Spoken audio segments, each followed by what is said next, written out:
Page 94, the Private Eye Podcast. Hello and welcome to another episode of Page 94. My name's Andrew Hunter-Murray and I'm here in the Private Eye office with Helen Lewis, Adam McQueen and special guest Richard Brooks. We are going to be talking about the Post Office. Richard has been at the Post Office inquiry where the former Chief Executive Paula Venables has been giving evidence.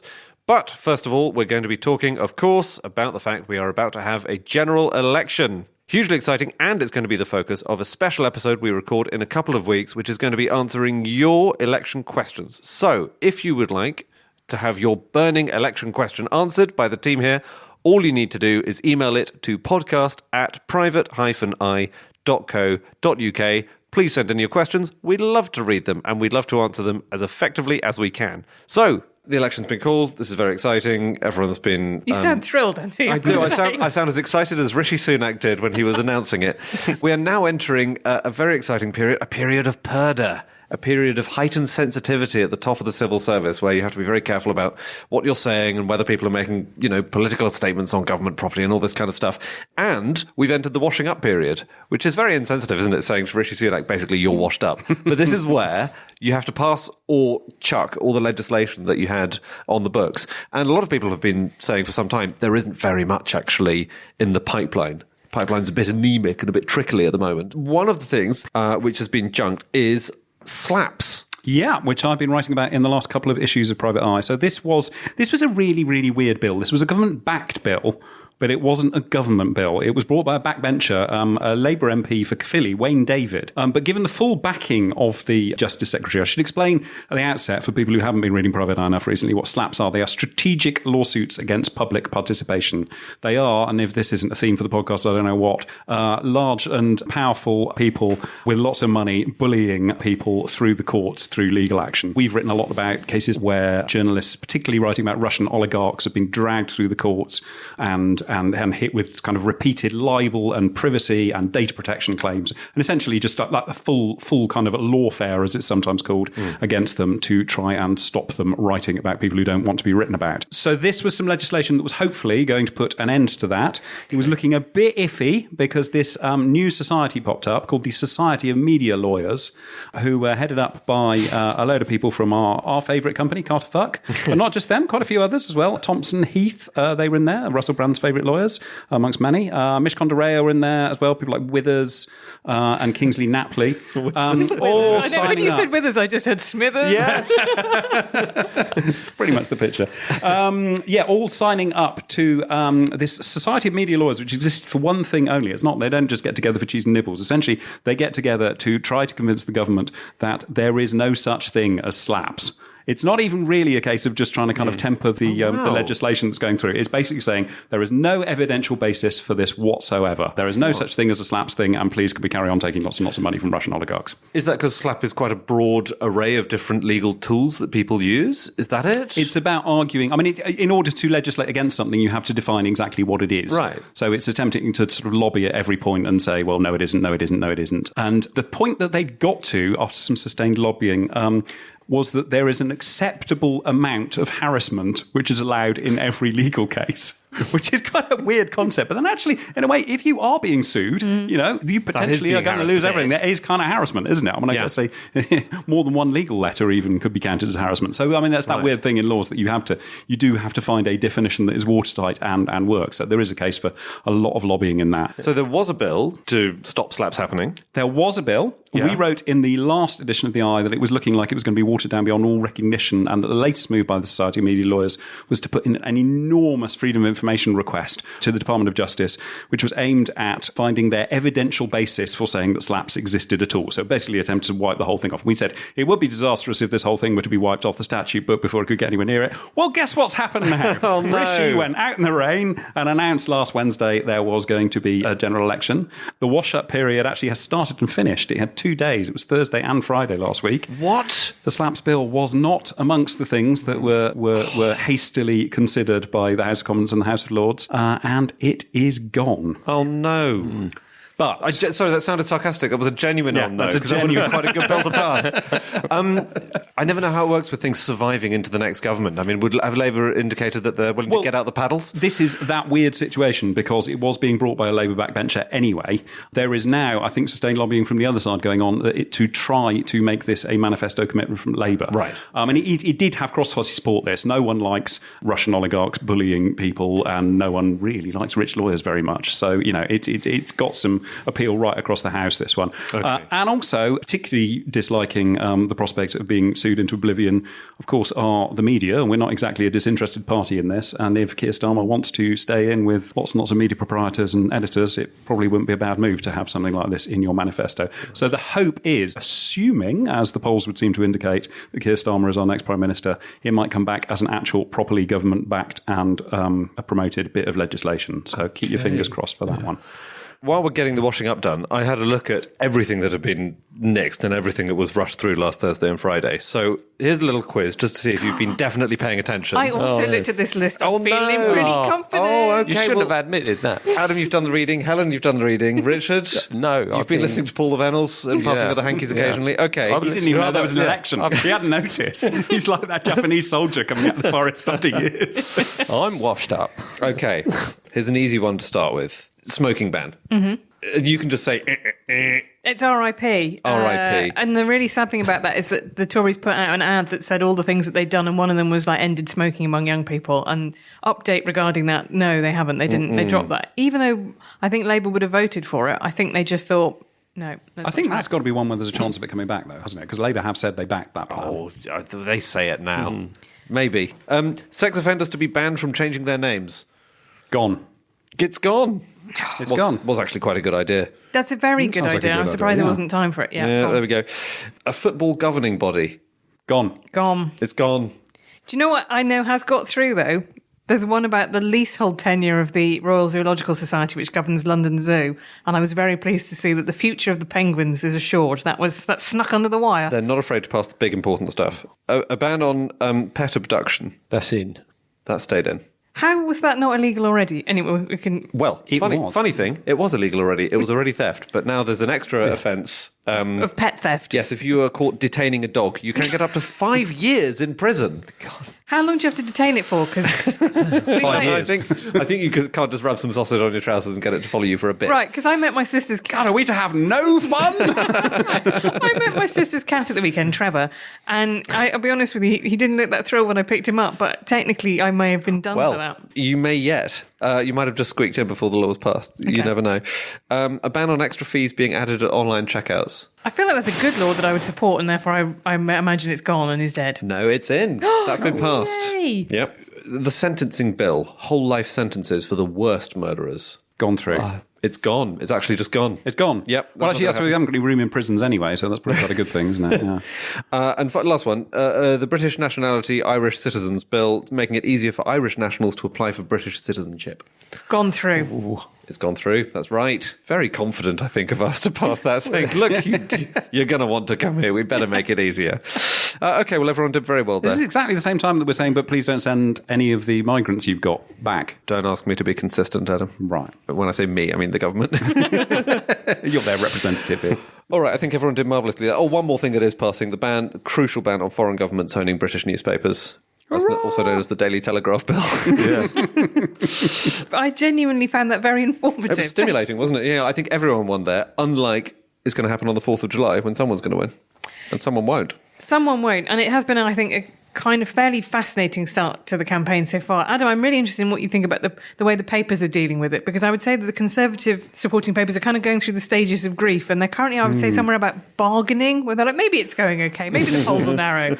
Yeah, it was really interesting on Thursday morning seeing sort of people like Sarah Vaughan trying to say, no, actually, standing there like a drowned rat in the rain and droning on was a really statesmanlike moment. It was really impressive for Rishi. He's the man for us. They've thrown them a bit of red meat now, haven't they? Because they came in with the national service proposal over the weekend, and suddenly every right-leaning columnist was able to write about how they hate teenagers. I think that was... I saw the takes on that, and it was quite good. We got to the meta take of, actually, you lefties don't understand how popular this policy is. So I think that gave everybody a very safe column for Monday. Well, it came morning. at the same time, didn't it, as Labour saying they were going to extend the franchise to 16 and 17-year-olds. So it's kind of the line, I guess, would be, these people are far too feckless and stupid and hormonal to possibly vote, but we should put them in the army and send them off to fight Russia. My favourite bit was the bit, we should let them do search and rescue brackets, but not on mountains. Where? Are they scared of heights? Well, no, Teenagers? we can't let them do dangerous search and rescue. So only people who've just got lost. search. Well, yeah, just... Those were the two options that Sunak highlighted, was you're either going to be maybe delivering prescriptions to the elderly, plugging gaps in social care, basically, or you're going to be doing search and rescue. It did feel like a very... But not on mountains. But not on mountains. I can't stress this enough, Andy. But it felt like a very odd pair to select. I mean, just for the record, I think volunteering is a really good idea, and I had to do a bit. I had to do a bit as part of my last years in school. It came. I think we're having a problem with the concept of volunteering here, haven't we? Because volunteering and national service aren't the same thing. And you just said I had to do volunteering. Well, sorry, there was an element of, I did this thing called the baccalaureate, so you had to do 50 hours of service, and I really enjoyed it. It definitely showed me a side of my home city which I'd never seen before. Didn't do you any harm. It didn't do me any harm, and now I'd like to inflict it on everyone else. But as in volunteering, social cohesion, these are reasonable things to aim for and promote. But I think maybe where people were criticising it is you're taking money from the Levelling Up Fund, and it might not work. And also, when you look at the sort of bargain we're offering people of that age, you can't just step in and say, right, have the national service, have the, do the dirty work, but a few years later, no chance of a house or anything like that. This is a bit of red meat to throw to the pensioners. I think it's great. National service never did us any harm. You weren't actually old enough to do it in almost all cases, and you didn't live through the Blitz either, even though you're convinced that you did. It's much more about that. You don't put the headline national service on it unless you're going for a certain audience, do you? But I think we should redefine that and the pensions quadruple lock as grey meat. I think that would be a more honest way of describing this policy. There is a point to doing policies that do more appeal to older generations. Like any government's going to do that. One of Labour's big attack lines has been Jeremy Hunt claimed he wanted to one day scrap national insurance. That puts your pension at risk. So Labour have also got involved in the kind of pensiony type stuff. And they're not going to come out fighting against the triple lock plus, quadruple lock, whatever we want to call it. But you're right. The problem with it as a policy is not whether it's popular or unpopular. That's slightly irrelevant. The problem is whether or not it's a deliverable policy. And I think we have entered the bit of the election where the Tories, again, because they think they're going to lose, don't care if the sums add up and don't think they'll be allowed to implement stuff. So they're just quite excited just to say things out loud. I did a little bit of fantasy casting off the back of the national service announcement. Okay, I'm just going to start you off. Rishi Sunak, Captain Mannering. There are a few other... Pike. He's much more of a pike, I'm sorry. He's so Pike. Okay. With his little scarf on because his mum doesn't want him to get cold. I think he has to be... I think he's a bit of a walker on the spivvy side. No, I was thinking Grant Shapps. Grant Shapps' walker. I was thinking Piker's Hunt. Sergeant Wilson, urbane, supercilious... Michael Gove. Michael Gove. I had Cameron. Gosh, it's a bit damning, isn't it, that so many of them fit into so Michael many other Gove roles. is the vicar. I'm sorry, he absolutely is. Just picture the vicar. He's Michael Gove. Okay, who's the air raid warden? Petty authoritarian. Braverman?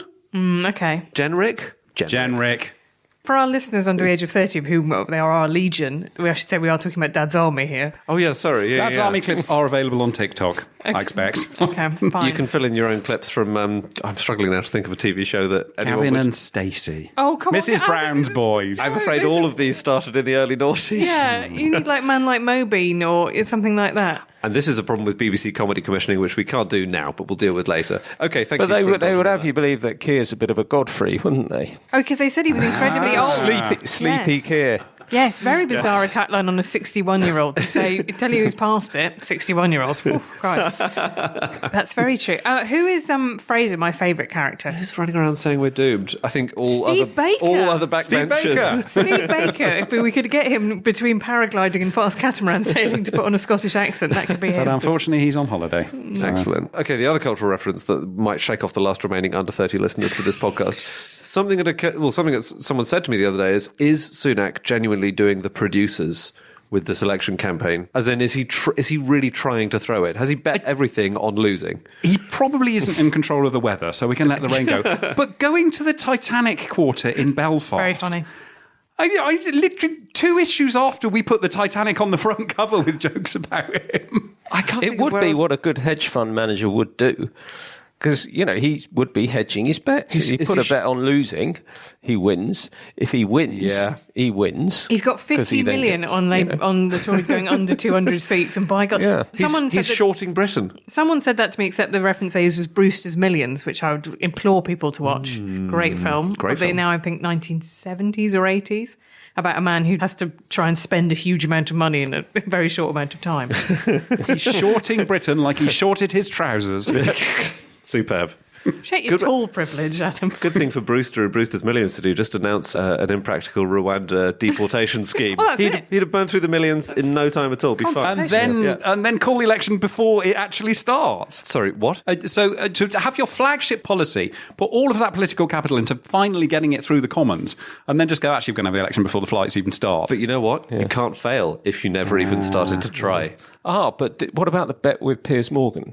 He's decided not to play that because that guy went voluntarily in return for $3,000. So he came technically, someone has gone to Rwanda. When you say that guy, one person was flown to, just in case people hadn't seen that story, one man was flown to One Rwanda. man. He was paid to fly to Rwanda, wasn't he? Took $3,000. He wasn't an asylum seeker. He wasn't. The whole idea is that asylum seekers are having their claims processed in Rwanda. That was not this man's situation at all. Was he just wanting to go to... He's just always wanted to see Rwanda. He's the Windy and They Petrol found someone Park in the gorillas. check-in to the flight. Said, hey, you want $3,000? It's a bit like business class, but we give you $3,000. But does that... So that counts and... Yeah, and this man went voluntarily in return for $3,000. He wasn't sort of sentenced to go in the way the policy is supposed to be kind of punitive. Right. But that means he doesn't have to give Piers Morgan his money. Sunak doesn't have to give Piers Morgan his money. Yeah. Not this random bloke who's now got $3,000 in his pocket. This he probably guy could has pay got bet. the whole of that massive apartment complex that Suella Braverman went out and cackled her way round all to himself. He's having a lovely time. I was just, I mean, of all the things that Sunak has done that have made me think, why aren't you better at politics? Deciding to have a bet on the lives of really marginal people who are worth a millionth or a billionth of what he is. I mean, fine to say you want to be tough on immigration, but to sort of treat it that casually, that was the moment where I just thought, oh, your instincts are just fundamentally bad. And you're also kind of conformist. You know that clip that's been going around about that interviewer trying to, who from the 80s asking Margaret Thatcher to jump, because she always asks all her subjects to jump. All right. And Thatcher just looks at her and goes, I don't see why anyone would do that. Why would I do that? You can't make me do that. And it's a really important qualification for a politician, like not to repeat an interviewer's words back to them is a classic one they all fail on, right? That was the moment when he stood there and just Piers Morgan smiled at him, and therefore he just wanted to please Piers Morgan. I thought, no, you haven't got it. But you've characterised this election, Helen, as a surprise election for the Conservatives. The Conservatives. Yeah, I mean, their master plan, in order to hide it from all the backbenchers, meant that there is on record a minister saying that they didn't want to implement national service and it was a bad idea and the army didn't like it from only a couple of months ago.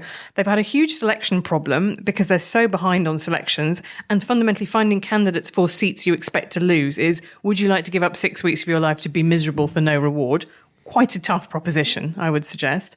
Whereas Labour's have creamed through their selections, handing them out slightly nepotistically, and don't really seem to feel that they're on the hop at all. They've been kind of match fit and ready. Whereas the Conservatives, who are the one thing that a Prime Minister is now in control of, now we've repealed the Fixed Term Parliaments Act, is like being able to spring the surprise on people. It's like stepping on a rake. You're not supposed to surprise yourself. Well, it came the week after Labour and the whole shadow cabinet had a great big pre-election launch where they launched these 6 pledges. I mean, doing that the very week after Labour have basically had a campaign launch anyway. It's very convenient. It must have a logic to it, but it's quite hard to see.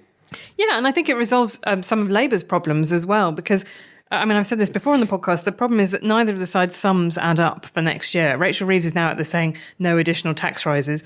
You can't imagine what the scale of cuts to public services that would be required to make that work. But with only 6 weeks, they can sort of go, well, we'd love to put out a full manifesto, but alas, some of these questions will have to be answered I afterwards. know that she's standing on a platform with a slogan, just change. Yeah. Maybe that's just all that she's prepared to spend on increased public services. I'm enjoying it, though. I have to say, already a great Lib Dem photo op of the campaign. Ed Davey and Tim Farron went on Windermere to talk about sewage. Ed Davey inevitably fell off his paddleboard. To talk about sewage by throwing themselves into sewage, which is real commitment to the cause, isn't it? That's the Lib Dem way. They will put themselves on the line. I think, you've already had the SNP leader, John Swinney, defending Mr. 11 grand iPad roaming charges. One of the SNP MPs. Yeah, Michael Matheson, whose children ran up 11 grand of roaming charges on the iPad in Morocco, and he tried to claim it on expenses. Apparently, according to John Swinney, the process against him, the disciplinary process, has been very unfair and rigged. Okay. I mean, he put 11 grand on expenses and then claimed it was a business expense and then coughed to it. Well, anyway, but it's all. I'm enjoying it enormously. You're having a whale of a time. I'm having the time of my life. I was going to say that's the deepest Ed Davies been in the shit since the post office scandal, isn't it? So now we go from a lot of people who are about to be losing their jobs to a lot of people who did unjustly lose their jobs as postmasters and postmistresses in the ongoing post office scandal. Richard Brooks, you have been at the inquiry where Paula Venables, the former chief executive of the post office, has been giving evidence. I can't recall, I'm afraid, Mr. Murray. You've been there. I'd like to be able to help you, but it was several days ago. Richard, yes. Can you give me the Zeitgeist tapes version of this? Because, like, I think most of Britain who's politically engaged, I kind of got diverted away from watching it by all the election stuff. So I know Paula Venables was up and that she was embarrassed, but I can't give you a lot more than that. What else actually happened? Well, she was lucky, really, with the election timing because she did deserve quite a bit more coverage than she got. She ran the post office she was a senior figure from 2007 up until 2019 when she was forced to resign. And she presided over a period characterised really by a massive cover-up. And what we learnt about last week was exactly how she led that cover-up. I mean, she's not the only one deeply culpable in this, but she was the chief executive. You wouldn't have thought so from some of her answers. You know, she didn't know almost anything that was important about the Horizon IT system. She didn't know, for example, that her own organisation prosecuted sub-postmasters. She thought it was done by the Crown Prosecution Service like all other prosecutions until 2012. So basically that's when they were actually doing the 50 plus prosecutions per year. So, you know, she didn't even know about that. She didn't know about any bugs in the system, despite the fact that everybody in Fujitsu and Post Office knew about them. So the inquiry really was a sort of, you know... It must have been a terrible shock to her, all this stuff coming out, you know, she didn't know anything about. Must have been awful. So awful that she hung around for another 7 years, yeah. Yeah. And she was quite upset about it at times. Oh, no. The tears flowed. There was no sign of her reaching for an onion from a bag and peeling it. You know, these were genuine tears. Not that there was much sympathy in the room. You know, it was full of former sub-postmasters, lots of victims who were remarkably, in fact, they were congratulated a couple of times by the judge, Sir Win Williams, for their restraint in how they'd sort of responded to what Paula Venables had to say. You know, there wasn't too much jeering, but there was lots of hollow laughter and groans when she said things like, you know, how much she cared about sub-postmasters and how much she loved the post office, and so on. But, you know, as one of the KCs examining her, Ed Henry, put it, she preached compassion but didn't practice it.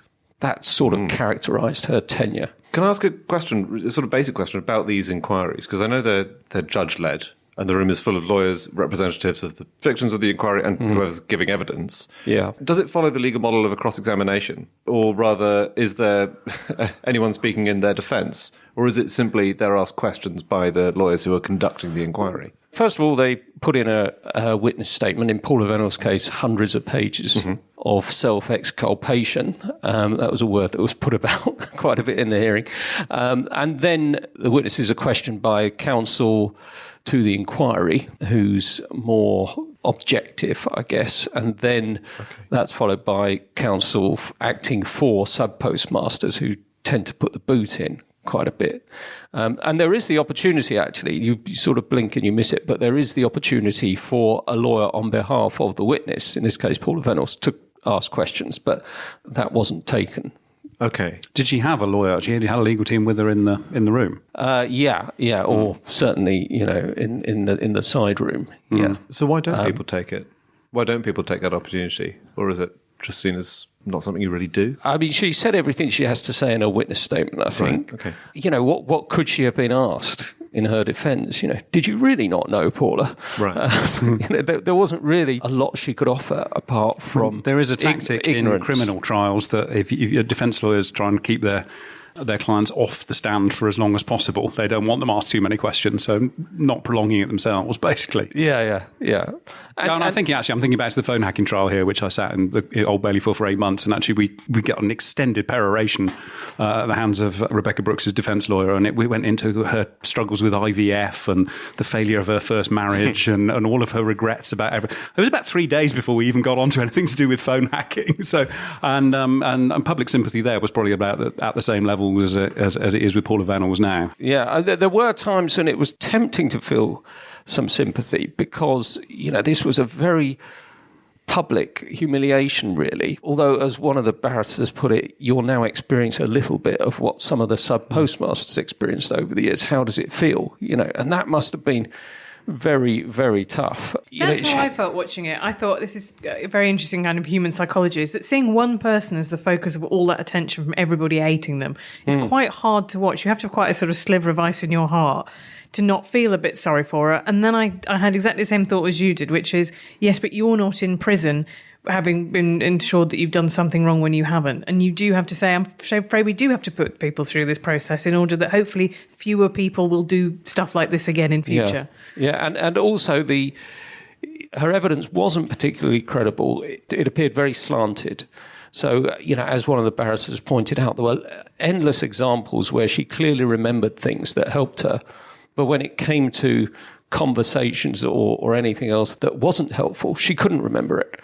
So it was very one-sided. So it's difficult to have sympathy when you're watching someone defend themselves in that way without being completely open. If she were being completely open, then I think you would have sympathy. But of course, nobody in this inquiry wants to be very open because there's the threat of criminal proceedings hanging in the background. Well, right, well, that's the next question. Who's going to prison? Who's ending up in prison? Well, if the Met Police have their way, or if they justify the number of officers that we learn they're putting on the case now, quite a few people. Which is, I read this morning, 80 detectives are being set on this. They're sort of applying to set up a special unit, which once the inquiry is finished, will start looking at the prospects of prosecution. Is that right? Yeah, that's what they've said. Yeah, that's what they told The Guardian, isn't it? Yeah. They obviously believe, listening to the evidence, that there's something to go at beyond the people who appeared in the criminal trials. We know that witnesses who lied at criminal trials in which people were convicted, we know that they're in serious trouble, and we know that they're already being investigated. But the question is how far up the chain it goes. That level of culpability, there's clearly at best a lot of blind eye turning to the evidence and allowing prosecutions to go ahead. Now, at what point that becomes active enough to constitute criminal conduct, I'm not sure. I guess that's what the police are looking at. But this is going to go on for years, another decade or so. The one bit that stuck with me was Paula Venables' email about the One Show coverage of, it was Jo Hamilton, wasn't it? And she said she wasn't very passionate and it was really good that our side kind of got out there. And I think, was it the council described it as Paula Venables' tone has been kind of gleeful. It was kind of like, ha, ha, ha, our PR push is working, rather than, soberly dealing with this undoubtedly real problem. Yeah, that was one of the occasions on which, they pointed out the mask was slipping. She put up this sort of caring, responsible front, but on occasion it came through exactly what the attitude was, and that was one of them. In response to that programme, which was at the end of 2014, she sent this email to her colleagues, including a PR advisor who was like a main confidant, it seems, saying that she was more bored than outraged. So there was a certain arrogance about it. She said that Jo Hamilton, who's a great campaigner on this issue and wrongly prosecuted sub-post mistress, she said that she lacked passion, and it was good to see her actually admit on camera false accounting. She'd been forced to falsely account by the incredibly oppressive behaviour of the post office, of course. So there was this almost bullying tone and attitude. And you could see, even as late as 2019, while the litigation instigated by Alan Bates was going through, you could see that they were still dismissive of the sub-postmasters, and the press coverage. This went to government as well. And what I'm really interested in is the next stage of the inquiry, where we will hear a lot more from the board and the government officials who were driving, in a way, the way the post office behaved. That's what I was going to ask, because there's obviously the possibility of lots of individual prosecutions. Is there any possibility of some sort of corporate prosecution? Yeah, I think in the financial sector you see it a bit. I think Barclays were prosecuted. You get it in corporate manslaughter cases where the boss is directly responsible for maybe appalling health and safety standards or something like that. And here there are potential offences like perverting the course of justice. People lost their lives. Probably the most harrowing thing we heard last week was about Martin Griffiths, a sub-postmaster from Cheshire, who took his own life after being bankrupted and hounded and even fined or forced to pay up for some of the losses from an armed robbery, following on from his Horizon IT problems.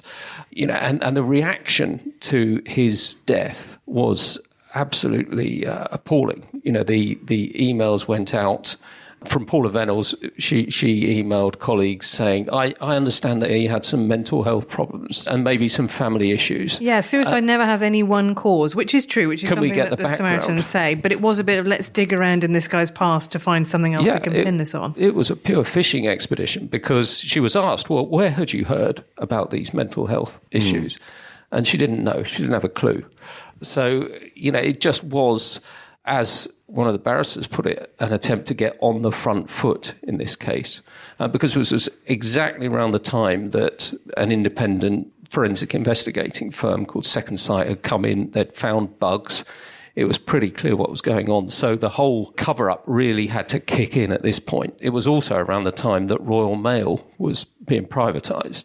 And, of course, a lot of the problems went back to the period in which Post Office was owned by Royal Mail. So they wanted to keep a lid on those. And there was a very interesting exchange where Paula Venables had managed to extract any mention of the Horizon IT problems from the Royal Mail prospectus. And she wrote this sort of brown-nosing email to her boss, who's the chairwoman at the time, Alice Perkins, saying, I've earned my keep this year, Is that not? I mean, that's withholding information from investors. I mean, that sounds so. I'm a layman, but that sounds to me like fraud. Well, the jury will decide, Adam. We couldn't say. Yeah, I mean, her explanation was that it's in the IT risks section of the prospectus, and there isn't an IT risk. There are no bugs in the system, but she already knew there were bugs in the system. She'd just been told this by these Second Sight investigators. I mean, even if she didn't know before then, which everybody did. So this mention was taken out on a false prospectus. And then it went through, and the privatisation went through untroubled. Another opportunity was missed to pick up on this problem, and which was in keeping with a history of missed opportunities. There were all sorts of chances. Ed Henry, this barrister I mentioned, he opened his examination of Paula Venables with a sort of tirade saying there were so many forks in the road, and you always took the wrong one. And it was true. There were chance after chance to address the issue, to get it to the surface, to limit the damage. And they were all taken because they didn't want to admit any damage. And in the process, of course, just kind of multiplied it, so that we are where we are now, and we have thousands of victims. Richard, can I ask about a couple of the other people who've been giving evidence? So obviously the focus has been Paula Venables in the last week because she's been the one giving evidence, but there have been so many other people, senior executives, giving evidence. Jane McLeod, she's interesting. Yeah, she hasn't been giving evidence. Well, exactly. We haven't heard from her because... Who is she? Well, she is the chief counsel, which is a kind of American term for top lawyer. She was from 2015 to 2019, a really critical time. That's essentially the period of the litigation against Alan Bates, when, despite knowing all the problems with Horizon, they pretended there wasn't. They put sub-postmasters on the witness stand, in very stressful situations, accusing them of not telling the truth when, of course, they were. Very, very aggressive litigation, which cost millions for the taxpayer. It was, judge called them oppressive, said they were like Victorian factory owners. Could not have been more heavily criticised. They tried to chuck out a judge who found against them on the grounds that he was biased. When got that knocked back. I mean, it was the most extraordinary, aggressive. I guess it's a kind of legal conduct that we're familiar with, but to see it in this situation where so many innocent victims were at the butt of it in a way was really shocking. And she was the chief lawyer during that period, so she has a huge number of questions to answer. But she is Australian. Has she given herself the legal advice that it would be a bad idea to appear in front of them? Is that her best piece of legal advice was to herself? She has actually jumped the gun and transported herself to the Antipodes, isn't that right, Richard? Well, yeah. She went I think in 2020, she went back to Australia. She is Australian, but she'd spent a large part of her career here. So so we won't be hearing from her. And she can't be compelled. She can't be compelled to come back. No, it may be a criminal matter, but the judge said, look, it's just so difficult to enforce that. And there's another guy as well. When we wrote our first piece about the Post Office in 2011, we immediately got a response from a chap called Mike Young, who was the operations director, saying, oh no, Horizon is robust. And it came up at the hearing, actually, the drafting of this email, which was shared around various senior Post Office people. He said, no, Horizon is robust, never had a problem, da. And he knew full well that there were lots of problems. But he's not appearing either. I mean, he's a very important figure. He's not appearing, apparently because they couldn't track him down, which, of course, has prompted everybody watching to okay, he's Ronnie Bix. He's Ronnie Bix. Sorry, yeah. Searching. Send Slipper of the Yard out after him. A quick look on LinkedIn seems to have located it.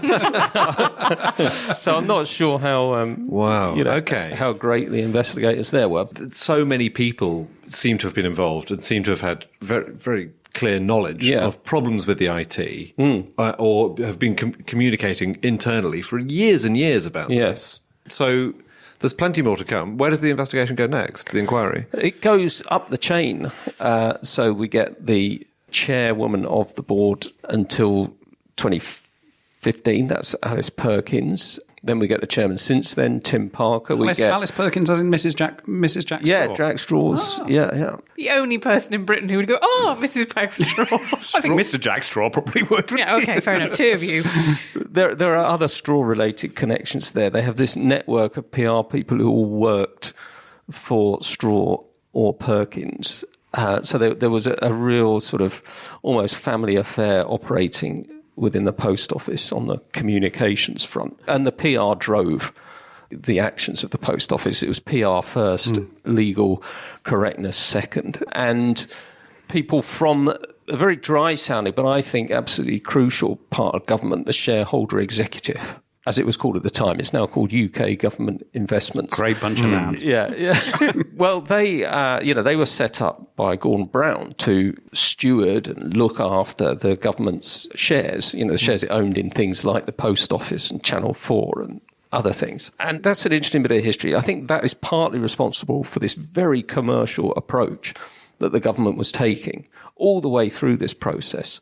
This approach from inside government was very firmly to keep a lid on all this, even when it was really obvious in 2018, 2019, that there were massive problems and that there were thousands of people being hurt here. Is this why, this was one of the final things I wanted to ask, is this why we keep having these multi-decade inquiries, which go on for such a long time? They're litigated so much in advance. You then end up with 50,000 pages of evidence, 4 years of witness stand statements, then 3 years after it's ended, you get a report. I mean, it feels like a really, really, really bad way of righting wrongs that have been done. Why is it so slow? Well, I think when you have government ministers who want to keep costs down, You have officials who really do whatever they're told. You have lawyers who are prepared to sort of leave their professional ethics at the door and do whatever the management wants. You can keep things buried for a long, long time.